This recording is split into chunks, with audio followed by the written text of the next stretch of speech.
Men are in charge of women by right of what Allah has given one over the other and what they spend for maintenance from their wealth. So righteous women are devoutly obedient, guarding in the husband's absence what Allah would have them guard. But those wives from whom you fear arrogance, first advise them, then if they persist, forsake them in bed, and finally strike them.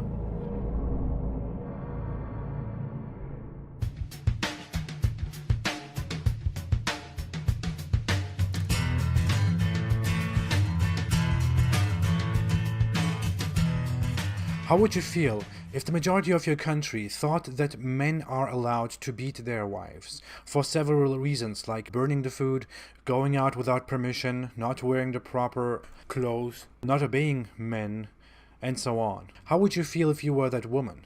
You would probably be fed up with all of that and seek your way out of this. What if you couldn't? Because domestic violence is the tradition, the culture, that's the norm. What if there is no possibility for you to escape? That might sound like horror to you, but in other parts of the world, that is the reality. Let's come to another topic that is widely discussed in the West, especially between critics of Islam and apologists for Islam. Wife beating in Islam. Whenever I talk about a topic, I want to take examples from the Quran and the Hadith. In this case, we have both of them, and I want to go by a very important verse. This verse, our first and most important source in this video, is the following Quran verse that makes everything crystal clear. Men are in charge of women by right of what Allah has given one over the other and what they spend for maintenance from their wealth. So righteous women are devoutly obedient, guarding in the husband's absence what Allah would have them guard. But those wives from whom you fear arrogance, first advise them, then if they persist, forsake them in bed, and finally strike them. But if they obey you once more, seek no means against them. Indeed, Allah is ever exalted and grand. Quran chapter 4, verse 34. I read the Quran 3 times as a Muslim. The first time was a bit shocking and I questioned a lot of things, but I just kept reading. The second time took a bit longer and I thought a bit more about the verses. The third time was when everything was falling apart. In all 3 times, whenever I came to this verse, it bothered me so much that when I was finished with the chapter, I would still think about this. I looked it up in different translations, I tried to look at explanations, I went to the Arabic Quran and started to study the word, the root word, but the result is, as said, crystal clear. It says, strike them in one translation, beat them in another one, scourge them. Some add explanations like lightly, or if it is useful, or if nothing else helps. But the point remains, strike them. Of course, some could say that it is in the Quran, but that most Muslims probably don't approve of it, right? That's what we would think in the innocent West. Well, a survey, supported by UNICEF, made in 2011, shows us that 92% of women in Afghanistan, I repeat, of women in Afghanistan, think that a husband can beat his wife for multiple reasons, and that it is justified. Unfortunately, the same survey hasn't been done in all Muslim countries. That's where we can look at a Pew research, which reveals that the majority of Muslims think that a woman should almost always, or always, obey her husband. I like to mention Turkey at such a point because Turkey is a rusty bridge between the West and Islam, and in Turkey, 60% of the population agrees that a woman should always, or almost always, obey her husband. 60% in Turkey. One would suggest that those are living a wrong or distorted form of Islam, but isn't that very unlikely? I will come to that specific point in a separate video. Let's come back to sources. Some apologists in the West claim that the verse is misunderstood, and that wife beating is either not mentioned, not allowed, or a bit difficult. Those who claim that it is either not mentioned or not allowed talk about different things, like that the root word, which translates here to strike them, actually means something different, that it means separate with them entirely. I don't even want to go into discussions about different meanings and stuff like that. I made a short video about that before. You can go to that video either right now or at the end of this video. There are also others who justify the verse and who make explanations like these. Only if she commits adultery. The punishment for adultery is a completely different punishment. The punishment for adultery is death. And we can find that again in Islamic sources.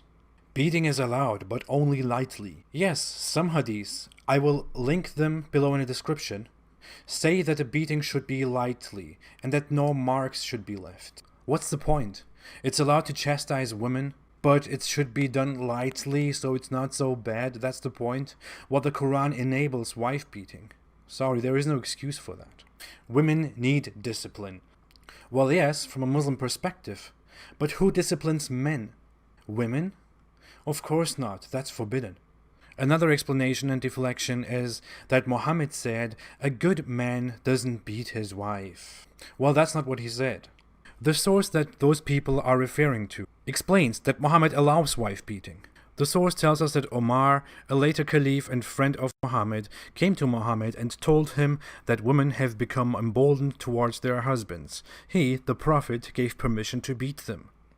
Then many women came around the family of the Messenger of Allah, complaining against their husbands. So the Messenger of Allah said, many women have gone round Muhammad's family complaining against their husbands. They are not the best among you. And that's it. He only said they are not the best among you. Well, awesome. He also allowed in multiple sources, I will link them all below, to beat wives. And he did it himself. That's where we come to the next point. Another claim made by people is that Muhammad never beat his wives. Wives. Well, let's look at what Aisha, Muhammad's favorite wife and child bride, said about that. The hadith explains very longly that Muhammad once went out of the house and Aisha woke up and followed him out of the house. Then she went back in and Muhammad saw her when she was going back in. In the relevant part of this hadith, Aisha says that Muhammad struck Aisha on the chest and she felt pain. And then Muhammad said, did you think that Allah and His Apostle would deal unjustly with you? As you see, in terms of women's rights, there is nothing to defend about Islam from a Western world view, where we have gender equality.